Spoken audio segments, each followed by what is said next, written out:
Unión Soviética, 1944. El Ejército Rojo libera los territorios ocupados por los nazis.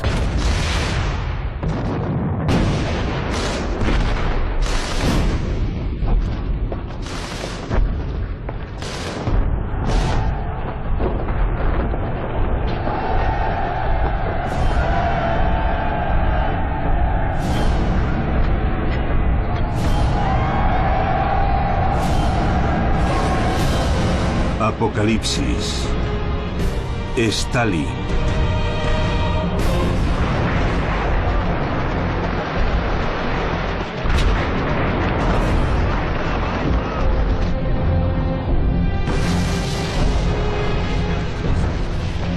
Los alemanes se retiran, dejando un rastro de destrucción.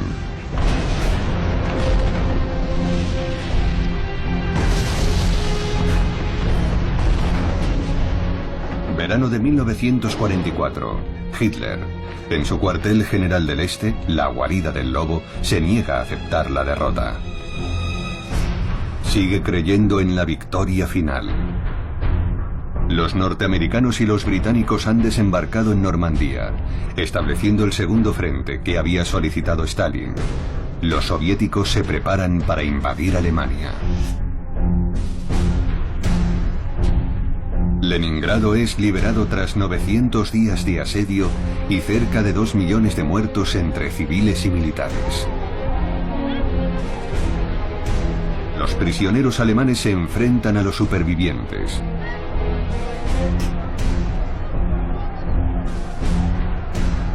Pero no todos reaccionan de la misma forma.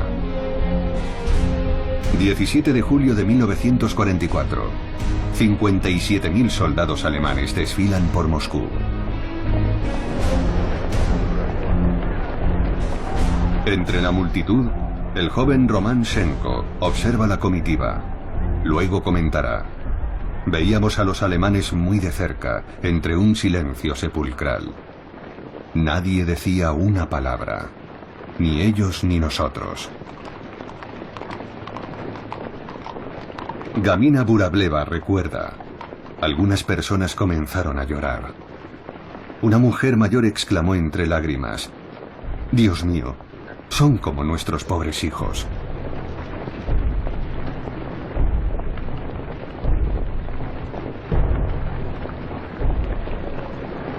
Stalin hace desfilar a 1000 oficiales alemanes y a 20 generales, para mostrar su poder a sus aliados y, sobre todo, a su pueblo.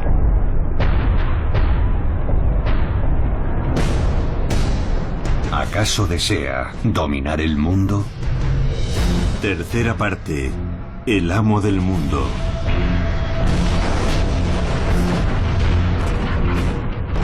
Julio de 1944.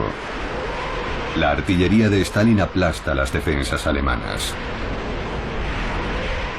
La movilidad de su ejército es espectacular. Los norteamericanos le han proporcionado apoyo económico, acero y los materiales necesarios para construir 55.000 tanques T-34, una de las máquinas de guerra más eficaces, además de cientos de miles de camiones, jeeps y vehículos blindados.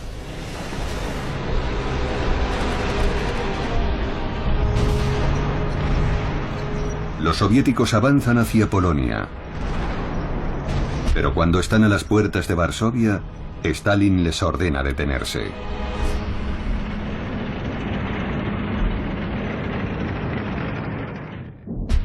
Varsovia, 1 de agosto de 1944. Los miembros de la resistencia se sublevan contra los alemanes para liberar la ciudad antes de que llegue el Ejército Rojo y evitar caer bajo el control soviético. Tan solo 5 años antes, Stalin ya se había repartido Polonia con su entonces aliado Adolf Hitler. Y ansioso por deshacerse de las élites hostiles, había ordenado ejecutar a más de 20.000 oficiales polacos en el bosque de Katyn.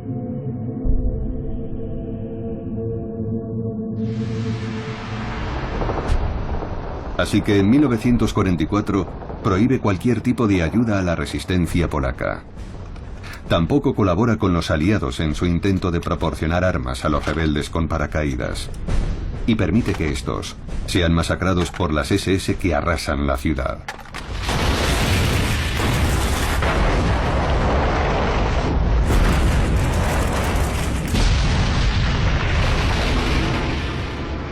El mariscal Zhukov escribirá en sus memorias: Stalin me dijo, no compartiremos nuestra frontera con una Polonia burguesa. El Ejército Rojo conquista las ruinas de la desdichada Varsovia y prosigue la ocupación de Polonia.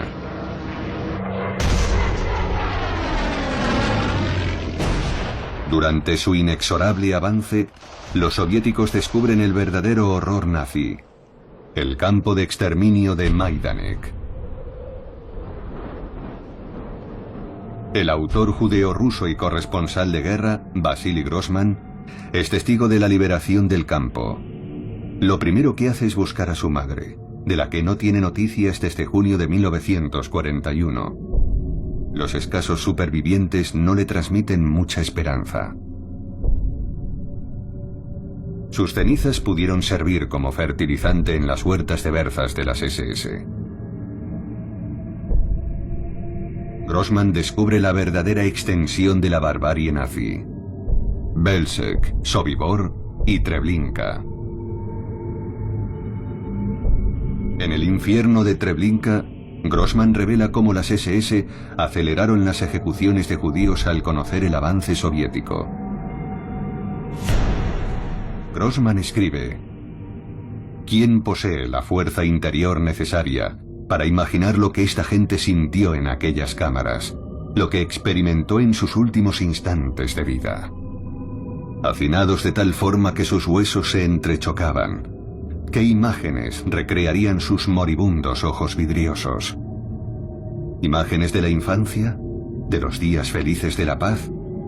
Su conciencia se debilita al aproximarse su última agonía.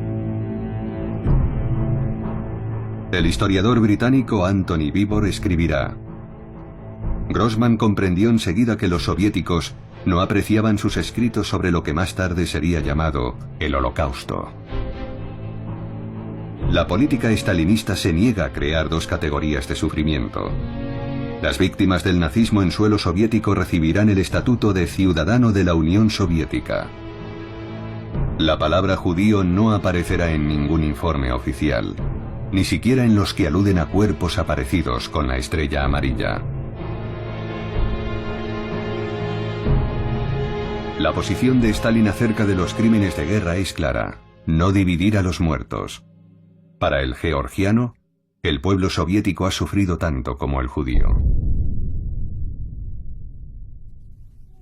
1944. Stalin quiere tapar la implicación de Ucrania en los crímenes antisemíticos y su colaboración generalizada con los alemanes durante la Gran Guerra Patriótica.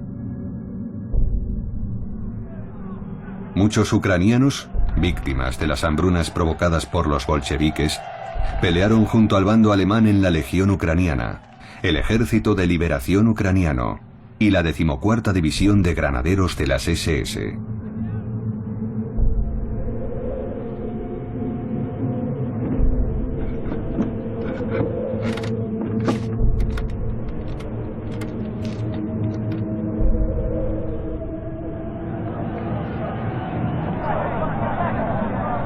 La purificación es dirigida por Nikita Khrushchev, un ucraniano devoto de Stalin que comparte sus métodos radicales.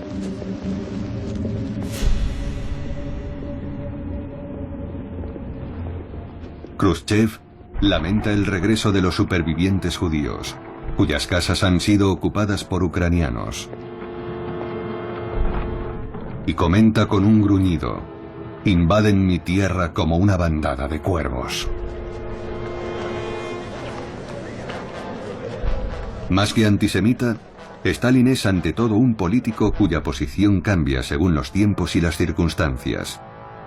Un hombre que no duda en mandar al Gulag a la esposa de Molotov y al resto de los miembros del Comité Judío Antifascista, creado en 1942 para concienciar a la opinión pública internacional.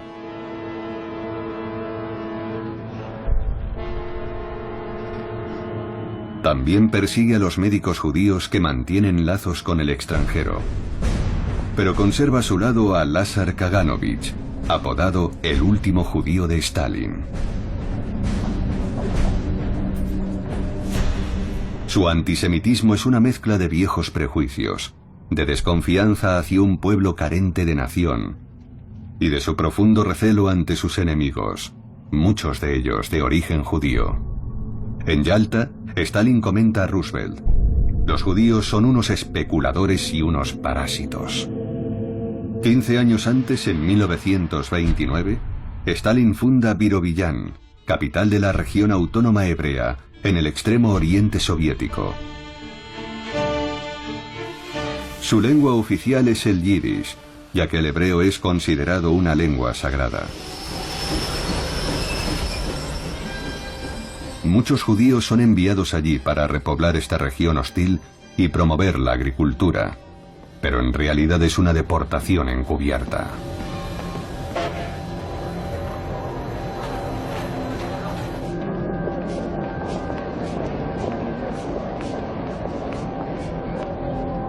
...1930... Stalin gobierna, pero tiene problemas para controlar su imperio. Sabe que está rodeado de enemigos y se siente perseguido incluso por su propia policía secreta. Nada obstaculizará su ansiada utopía: la transformación de Rusia en un gigantesco campo poblado por campesinos, ahora convertidos en obreros de la tierra. Basta de isbas y granjas tradicionales. El pueblo vivirá en colectividades, en koljoses, y producirá millones de toneladas de trigo, que el Estado intercambiará por maquinaria para construir tractores, tanques y aviones. La Unión Soviética recuperará el retraso de 100 años en tan solo 5. Este será el primero de sus planes quinquenales. Pero Stalin deberá enfrentarse a la resistencia de los campesinos, que se niegan a perder sus tierras y rechazan la colectivización. El término kulak, que definía a los agricultores propietarios, es equiparado al de explotador o especulador. Stalin ofrece una nueva definición: es cualquier granjero que tenga un trabajador contratado o que posea un molino, una lechería, cabezas de ganado o equipamiento agrícola motorizado. Esta definición tan vaga abre la puerta a acusaciones falsas, ajustes de cuentas e incluso violaciones. La policía detiene a todo aquel que intente ocultar parte de su cosecha.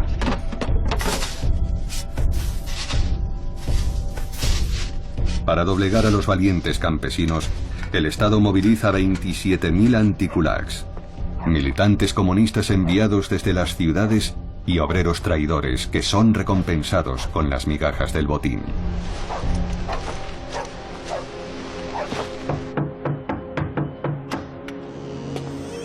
La policía de Stalin entrega su informe.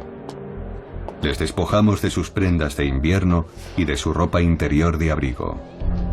Requisamos sus zapatos.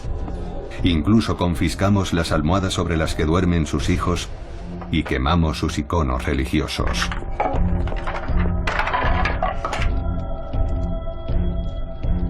Stalin anima al pueblo a adherirse a la cruzada contra los campesinos y alienta los actos de denuncia.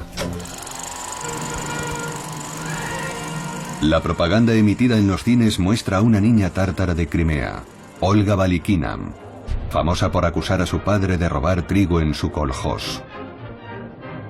Felicitada por el partido, es aplaudida por las dos organizaciones juveniles fundadas por Lenin: los Pioneros, de entre 9 y 14 años, y los Komsomols, de entre 15 y 18. Olga declara con orgullo: me comporté como lo haría cualquiera de nosotros. Y tras ejecutar el saludo pionero recita: Stalin, eres más alto que los astros del firmamento y más brillante que el sol. En cada pueblo se erige una estatua de Pavel Morozov, para glorificar al héroe pionero de la Unión Soviética número 001. Según la leyenda, En gran parte fabricada por la policía, el joven Pavel delató a su propio padre, opuesto a la colectivización, y terminó siendo asesinado por su tío con tan solo 13 años.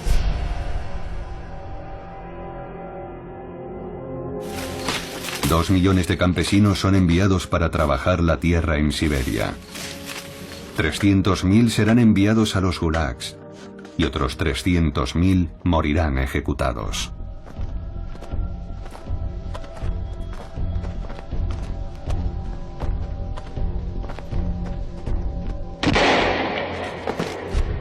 Mikhail Kalinin no se atreve a confesar a Stalin que recibe miles de quejas de los campesinos. Muchos se lamentan. Los blancos nos lo robaron todo, pero al menos nos dejaron con vida. Entre 1918 y 1921, la guerra civil desencadenó una terrible hambruna.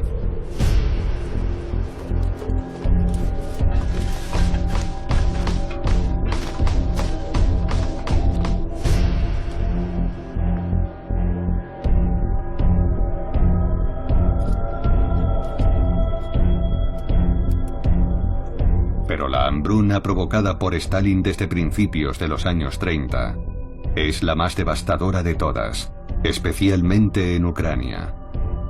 5 millones de seres humanos morirán de inanición. La doctora Margarita Pogreviskaya recuerda: en Ucrania llamábamos a esta hambruna Holodomor, exterminación por hambre. Sus habitantes eran despojados hasta de la última migaja. Una madre mató a su debilitado hijo con un hacha para cocinarlo y alimentar a los demás. Nadie cuestionaba nada.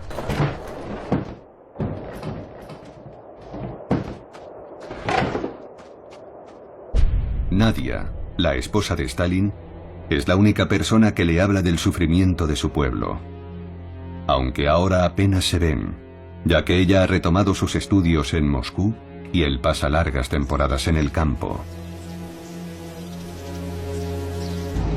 Su chofer es Nikolai Blasik, un policía que fotografía la vida privada del tirano. Algunos miembros del Politburó viajan a bordo de su Rolls-Royce, pero Stalin se decanta por los prestigiosos vehículos americanos Packard. Hace construir 20 lujosas dachas, repartidas por toda Rusia, que visita según las estaciones, en las que disfruta cantando arias de ópera.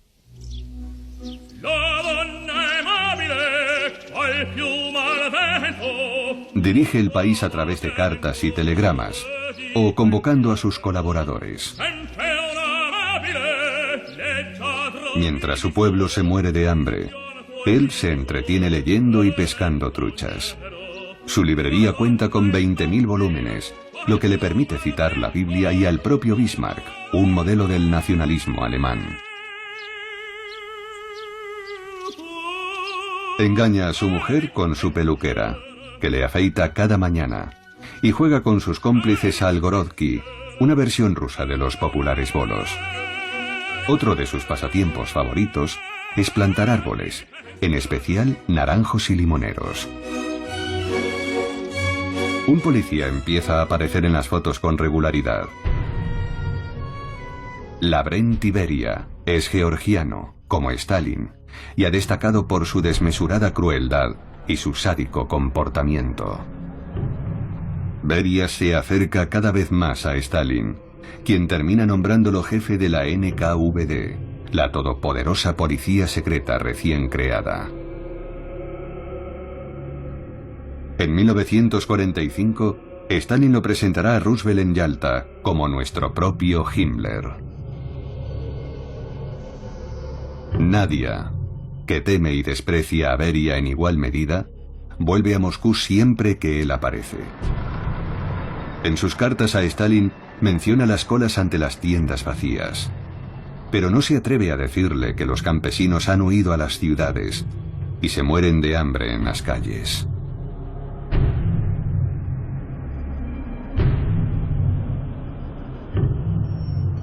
Nadia es una mujer idealista que ya no reconoce a quien solía llamar el revolucionario indómito, el hombre nuevo, y que un día llegará a espetarle: eres un verdugo, en eso te has convertido.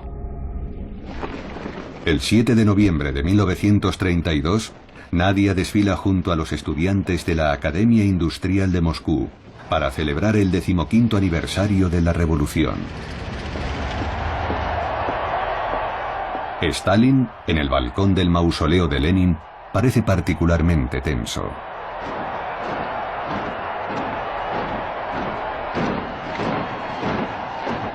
Los militares desfilan, seguidos por los representantes de la policía.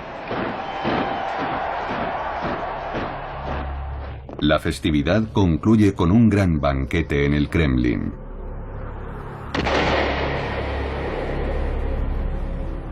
Nadia es encontrada muerta en el dormitorio conyugal, con una bala en el corazón y una pistola en la mano. Tenía tan solo 31 años. La policía afirma que ha sido un suicidio, pero hay quien sugiere que fue asesinada por su esposo tras una violenta discusión. Nadia tiene derecho a un funeral solemne, al que Stalin no acude. Su suicidio, que será presentado al pueblo como una apendicitis aguda, parece más un testimonio de rebeldía política que un acto de desesperación. Los cadáveres empiezan a amontonarse. Los artistas, que creyeron que la revolución les brindaría libertad creativa, deben someterse a la doctrina oficial del realismo social. Todos los pintores, músicos, poetas y escritores, a los que Stalin denomina ingenieros del alma, deben ensalzar el trabajo, la familia y la patria, y sobre todo, la gloria de Stalin. Gracias, querido camarada Stalin, por una infancia feliz. Los que aún no están encarcelados o en el exilio tratan de resistir. Osip Mandelstam, el mayor poeta ruso de la época, morirá de hambre y frío en el Gulag por haber escrito un poema contra Stalin, al que apoda el montañés del Kremlin. Sus dedos gruesos como gusanos, grasientos, y sus palabras como pesados martillos, certeras. Sus bigotes de cucaracha parecen reír. Toda ejecución es para él un festejo que alegra su amplio pecho de oseta.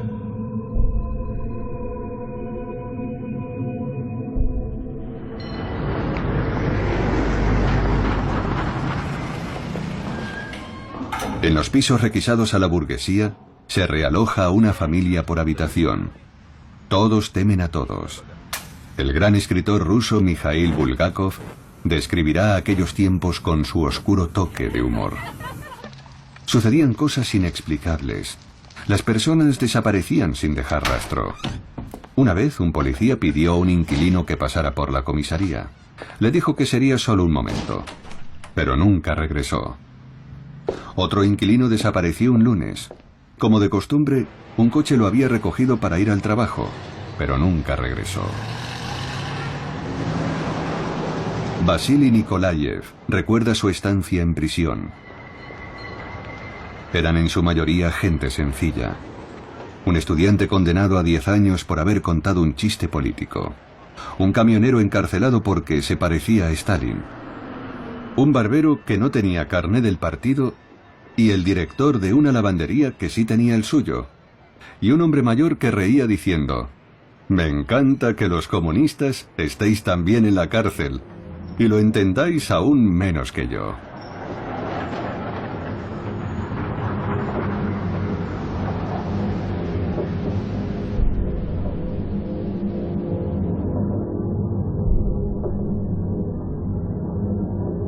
Los trenes soviéticos nunca han transportado a tantos deportados hacia los gulags.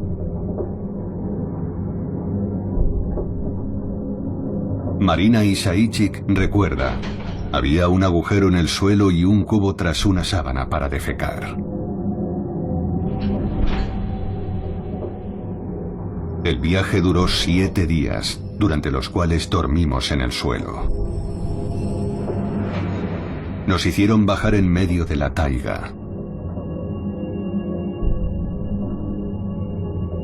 El escorbuto se extendió con rapidez.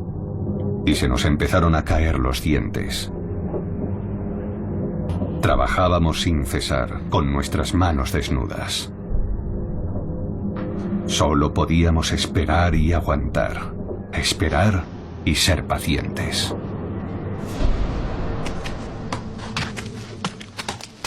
Centenares de campamentos gulag o campos de trabajo correctivo agrupan a una masiva fuente de mano de obra gratuita para los mastodónticos proyectos de Stalin. Como el canal que unirá el Mar Blanco con el Mar Báltico en 1933, el Belomor Canal. Casi 300 kilómetros a través de montañas de granito que serán excavados por los presos, al son de las orquestas de deportados.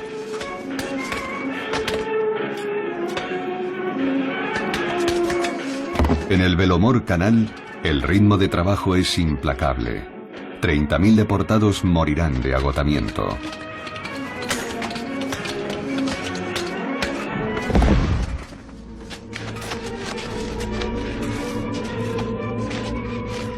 Louis Aragon, miembro del Partido Comunista Francés, escribe: aplaudo este principio de reciclado humano, esta ciencia prodigiosa de reeducación del hombre.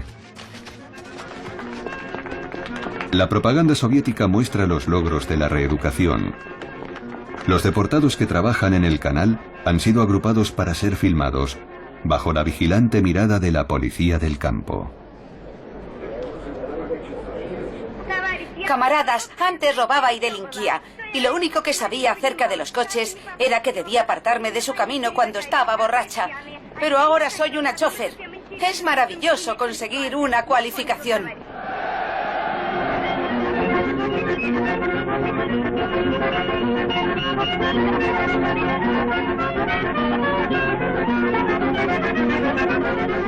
Para agilizar los trabajos, Yagoda, el jefe de la policía secreta, obliga a los ingenieros deportados a reducir la profundidad del canal, lo que mermará sus posibilidades de navegación.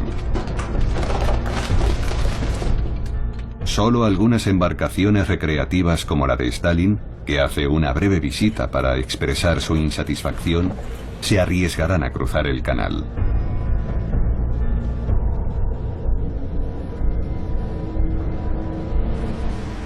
Más adelante, construirá un canal con mayor calado gracias a su interminable fuente de mano de obra.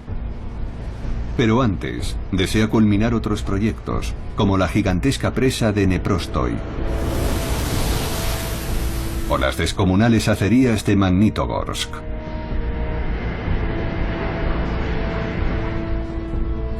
Pero su obra cumbre será realizada en Moscú. Stalin quiere construir un templo para el pueblo, un lugar donde éste se reúna a diario para acudir a su trabajo. Desea brindar a su capital el más hermoso metro del mundo.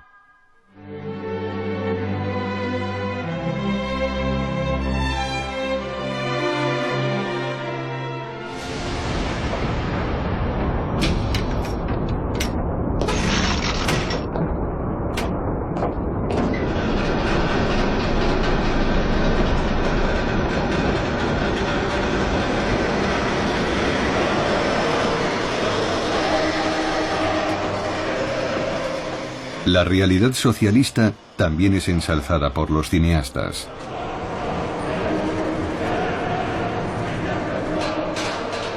Lázar Kaganovich, que organiza la construcción del suburbano, proclama orgulloso: el metro de Moscú es parte de nuestra lucha por alcanzar una sociedad más humana, con derechos y sin esclavitud. Nuestro metro de Moscú es precioso. Y no solo porque esté hecho de mármol, sino porque en cada bloque brilla nuestra sangre, nuestro amor y nuestra lucha por el hombre nuevo y por una sociedad socialista.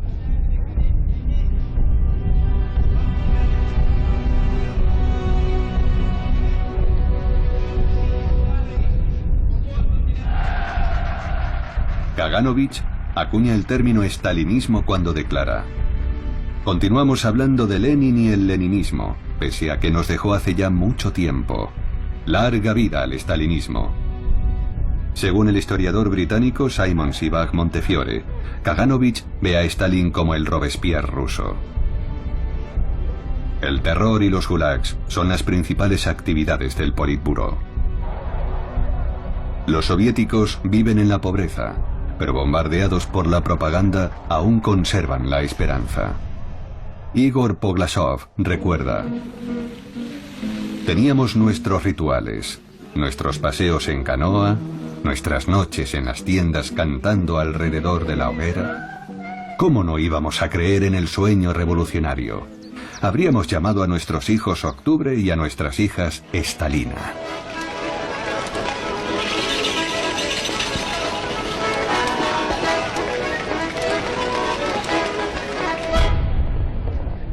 Enero de 1933.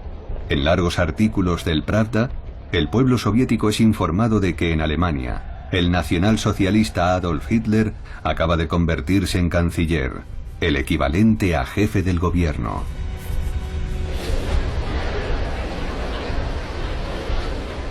El 10 de febrero de 1933, en el Palacio de los Deportes de Berlín, con el eslogan «Liberemos a Alemania del marxismo», Hitler recuerda a sus compatriotas que su principal enemigo es el comunismo.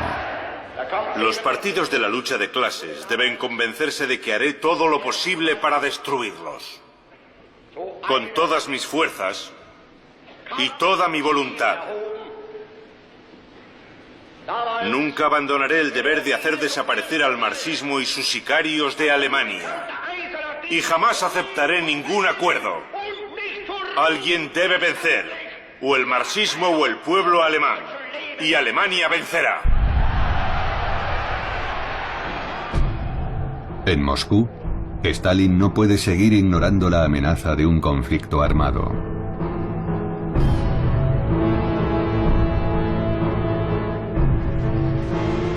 El 26 de enero de 1934, el Partido Comunista celebra su 17º Congreso.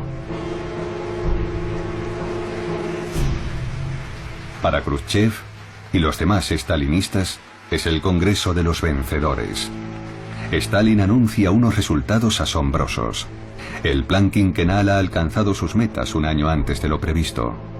La producción industrial se ha duplicado y la Unión Soviética ha evitado la crisis económica que sacude a Europa y Estados Unidos.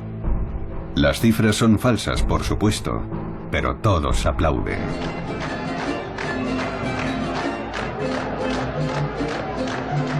Sin embargo, esta gran celebración será conocida años después como el Congreso de los Condenados. A Stalin le esperan varias sorpresas desagradables.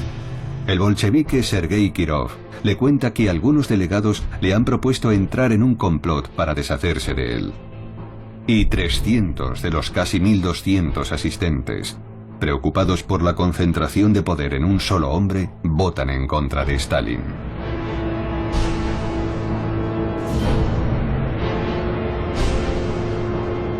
En los años siguientes, Stalin ejecutará o mandará a los gulags a 1108 de los delegados que asisten al Congreso.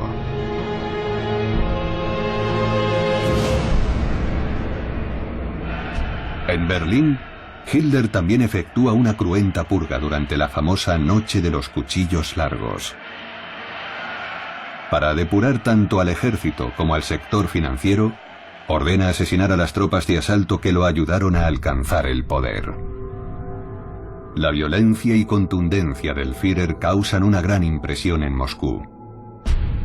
Stalin comenta: ¿qué os parece lo que ha ocurrido en Alemania? Vaya tipo ese Hitler. Lo que ha hecho requiere habilidad. Así es como hay que tratar a los adversarios políticos.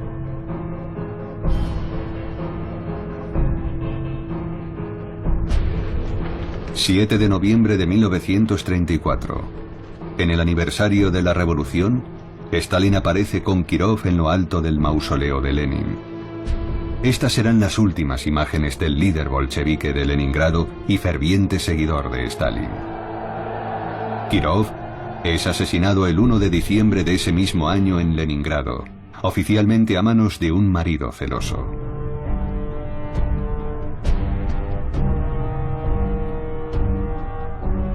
Su muerte desatará una terrible reacción en cadena.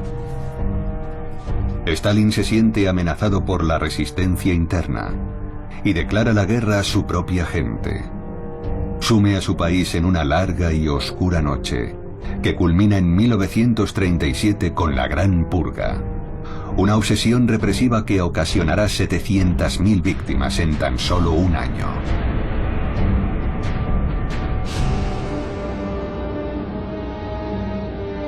Stalin aprovecha esta tragedia para acusar a sus enemigos de planear un gigantesco complot criminal, dirigido contra él y su gobierno.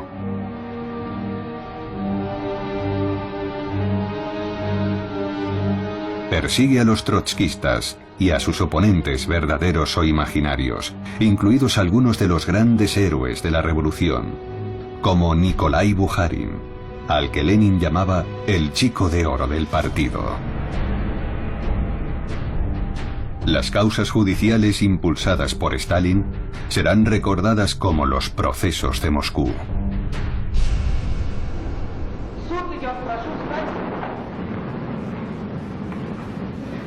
Los acusados no comparecen en la sala. Han sido torturados en la prisión de Lubyanka y, a pesar de los esfuerzos del equipo médico, están en condiciones demasiado penosas. Las cámaras se centran en Andrei Vyshinsky, el fiscal general. Tras la guerra, Vyshinsky se convertirá en el representante permanente de la URSS ante las Naciones Unidas. Su alegato final se ajusta fielmente a las consignas de Stalin. Estos traidores y estos espías han vendido nuestra patria al enemigo. Hay que fusilar a estos perros rabiosos. Nuestro pueblo solo pide una cosa: aplastar esta infamia. Los procesos de Moscú conmocionan a la opinión pública mundial.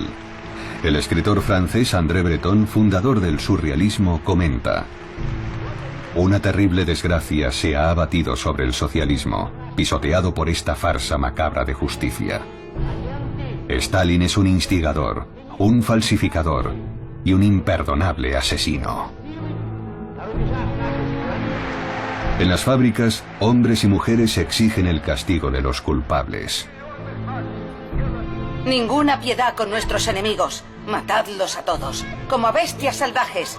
Muerte a los que traicionan a la madre patria.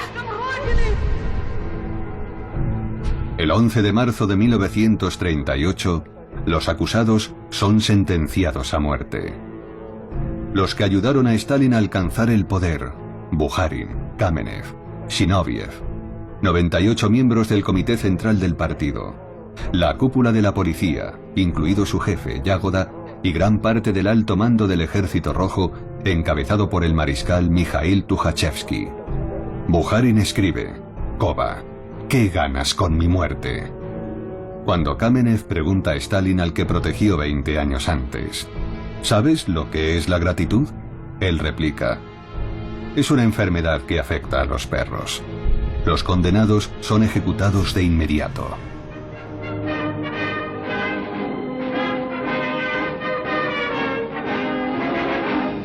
Сурово брови мы насупим, если враг захочет нас сломать. Как невесту родину мы любим, бережем, как ласковую мать.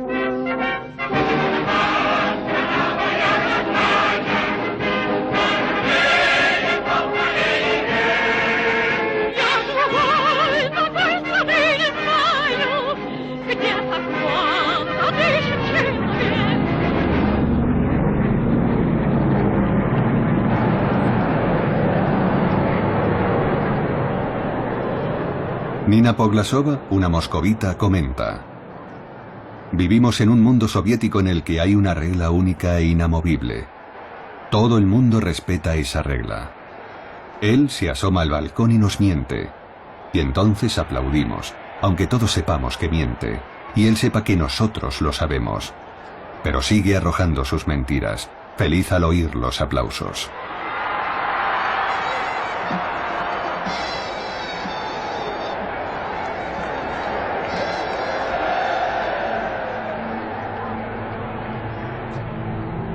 Svetlana Alexievich recuerda: mi generación creció viendo regresar a sus padres de los campos o de la guerra.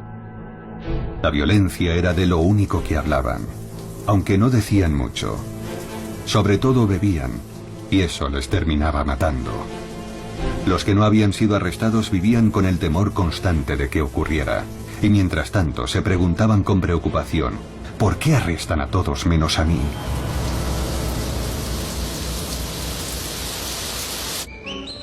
Margarita Pogreviskaya recuerda: nuestro amor por nuestra maravillosa patria era infinito. Llegó el primer coche soviético. ¡Hurra! Y un obrero analfabeto descubrió un proceso secreto para que el acero no se oxide. ¡Qué gran victoria! El mundo entero conocía todos estos prodigios. Pero nosotros nos enteramos mucho más tarde. Íbamos a ser los primeros en sobrevolar el Polo Norte. Íbamos a cambiar el curso de grandes ríos para irrigar desiertos. Stalin construye un nuevo Moscú, que será la vitrina del socialismo. Al igual que Hitler y Mussolini, quiere masivas y ostentosas estructuras. Incluso proyecta una torre de 500 metros de altura coronada con una estatua de Lenin.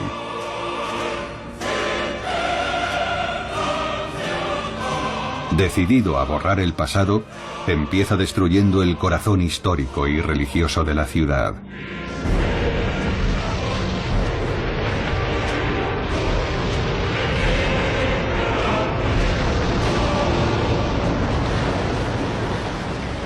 La máquina propagandística continúa funcionando a pleno rendimiento, fabricando héroes del trabajo como Alexei Stakhanov, un minero capaz de extraer 14 veces más carbón que cualquier otro, 100 toneladas en un solo día.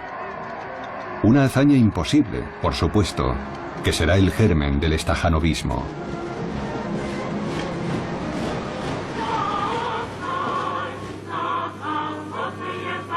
La joven ucraniana María Demchenko es otro ejemplo a seguir. Dicen que puede recoger 1 tonelada de remolacha al día, así que Stalin le pregunta: ¿podría recoger 3 toneladas? Ella contesta sonriente: incluso más que eso, camarada Stalin. O Manlakat Nakangova, una niña de Tayikistán que recogió una montaña de algodón mientras aprendía a leer.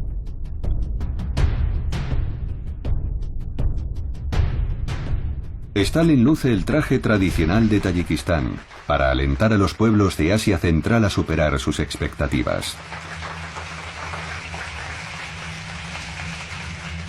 Superar.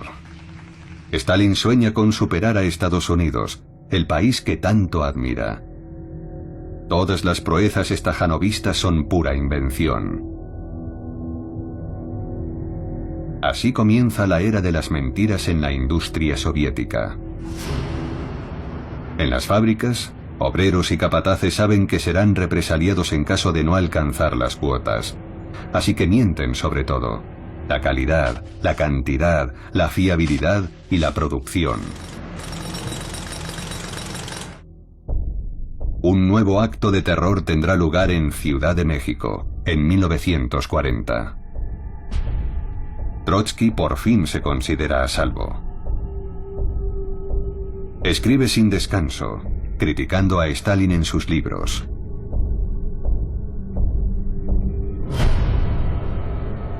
El 20 de agosto de 1940, un agente de Stalin le clava un piolet en la cabeza. Trotsky fallece al día siguiente. Muere a manos de un asesino enviado por su acérrimo rival. Pero como señala el historiador Boris Suvarin, él fue en parte responsable del stalinismo. Trotsky contribuyó a crear junto a Lenin el peligroso mito de la dictadura del proletariado, desoyendo las verdaderas ideas de Marx que tanto invocaron. Fue su negligente proceder lo que dio a Stalin las herramientas para tomar el control.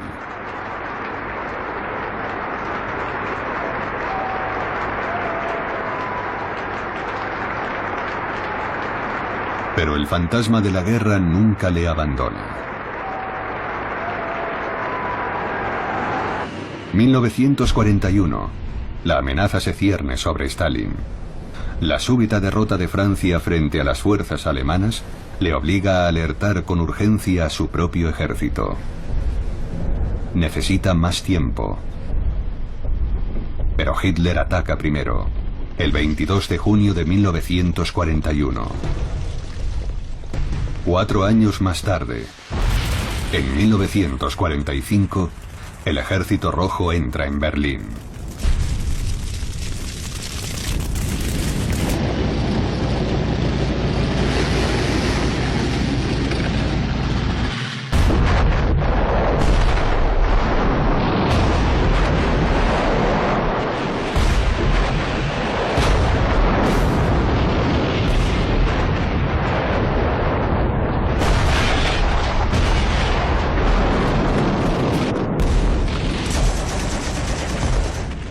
Aglaya Nesteruk, una joven sargento de comunicaciones, recuerda: nuestra patria había sido liberada y ahora arriesgábamos la vida por una tierra extranjera. Nos ordenaron aniquilar al enemigo. Todos lo entendíamos, pero es tan triste morir. Por fin conocíamos su país, veíamos sus casas. Lo primero que me sorprendió fue la calidad de las carreteras y el tamaño de las granjas. Las bonitas cortinas, los manteles blancos, la porcelana cara. ¿Para qué necesitaban ir a la guerra si vivían tan bien? En mi tierra, muchos vivíamos en chozas de madera. Podíamos pasar días sin comer o sin tomar una bebida caliente y dormíamos en la paja. Mientras que en Alemania encontramos café aún humeante y sábanas blancas. Muchos alemanes se han suicidado, temiendo represalias o violaciones.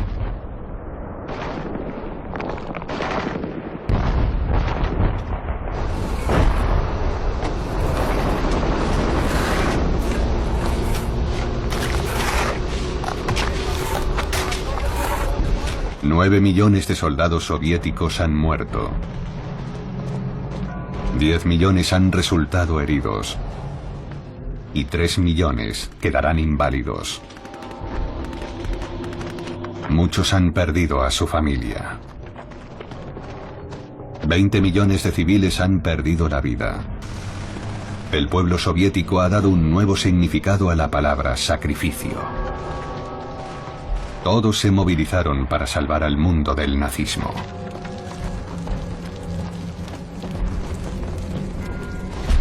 Hitler, responsable de la muerte de 70 millones de seres humanos, se suicida en su búnker el 30 de abril de 1945.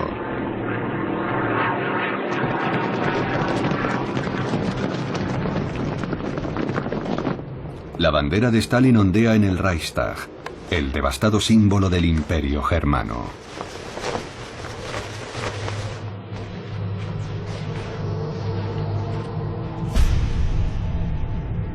El 8 de mayo de 1945, Alemania se rinde.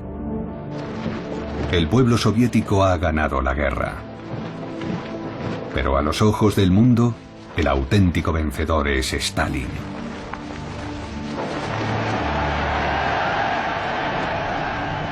El 12 de agosto de 1945, en la Plaza Roja, Stalin organiza un desfile deportivo con miles de atletas de toda la Unión Soviética. La mayoría son mujeres, ya que casi todos los hombres jóvenes han muerto.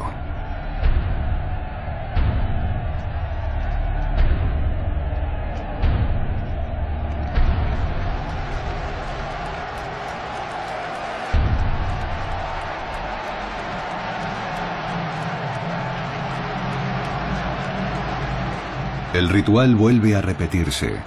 Los dignatarios del régimen se encaraman a la tumba de Lenin, acompañados esta vez por un invitado extranjero. El general norteamericano Dwight Eisenhower, comandante en jefe de las fuerzas aliadas y cerebro del desembarco de Normandía. Stalin hace desfilar a sus jóvenes estrellas durante 5 horas para deslumbrar a su huésped y a Estados Unidos, que pronto se convertirá en el enemigo imperialista.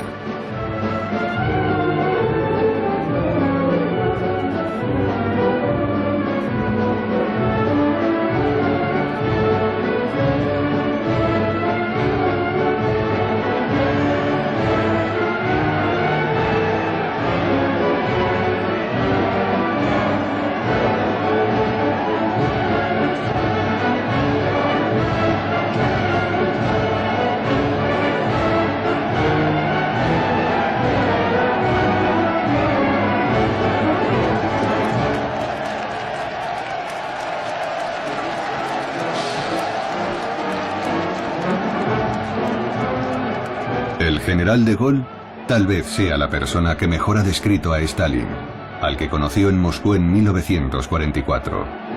En sus memorias de guerra, el francés escribirá: Stalin estaba sediento de poder, corrompido por una vida de intrigas, y disfrazando a la vez sus rasgos y su alma más íntima, olvidó la ilusión, la piedad y la sinceridad. Era un conglomerado de estrategia, desconfianza y terquedad, que veía en cada semejante un obstáculo o una amenaza. Y un hombre a quien la revolución, el partido, el Estado y la guerra ofrecieron la ocasión y los medios para ejercer la dominación.